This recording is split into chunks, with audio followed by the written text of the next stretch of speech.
Hello and welcome to the weekly market commentary. I'm your host Alex Chalekian of Lake Avenue Financial. Let's review the markets from last week. We had the U.S. markets decline. We saw the S&P 500 down 1.22%, the Dow was down 1.23%, and the Nasdaq was down 1.48%. We also had some major economic reports from last week. The job openings and labor turnover survey, better known as JOLTS, show that there were 5 million job openings on the last business day of November. Consumer sentiment was at 98.2, retail sales dropped by 0.9%, but business inventories rose by 0.2%. PPI was at 1.1% and the CPI was at 0.7%. The Philly Fed came in at 6.3 and industrial production was down by 0.1%.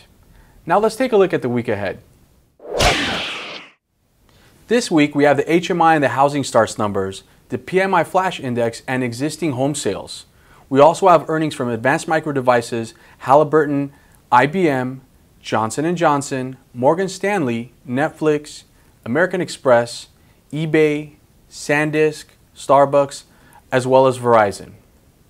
So the central banks around the world have been very busy lately. Last week, Chairman Thomas Jordan of the Swiss National Bank, also known as the SNB, told the world that they would no longer cap the value of the Swiss franc at 1.2 per euro because the policy was no longer needed. Now, the decision triggered an exceptional response. The Economist reported, currencies don't normally move that far on a daily basis. 2 to 3% is a big shift. The exception is when a country on a fixed exchange rate suffers devaluation. Then a 20 to 30% fall is a possibility. But a 20 to 30% plus upward move is almost unprecedented. That, however, is what happened to the Swiss franc on January 15th. The SNB's decision roiled global financial markets. The Swiss market lost about 10% of its value on the news, and the US market slumped too.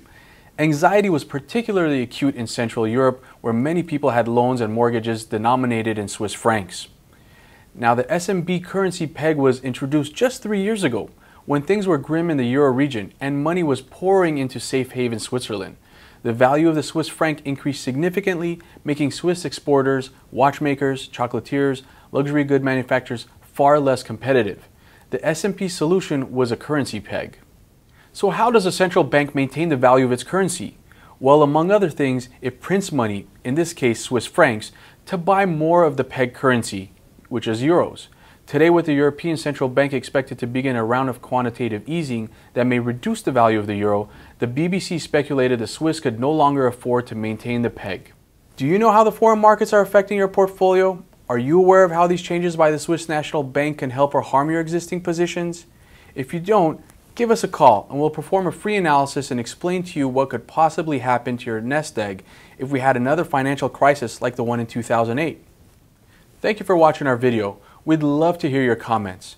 To watch some of our other videos and read our blog posts, please visit our website, lakeavfinancial.com. There you'll be able to subscribe to our weekly newsletter. You can also find us on Twitter, LinkedIn, and Facebook. And remember, here at Lake Avenue Financial, we manage your wealth with your goals in mind. Thank you.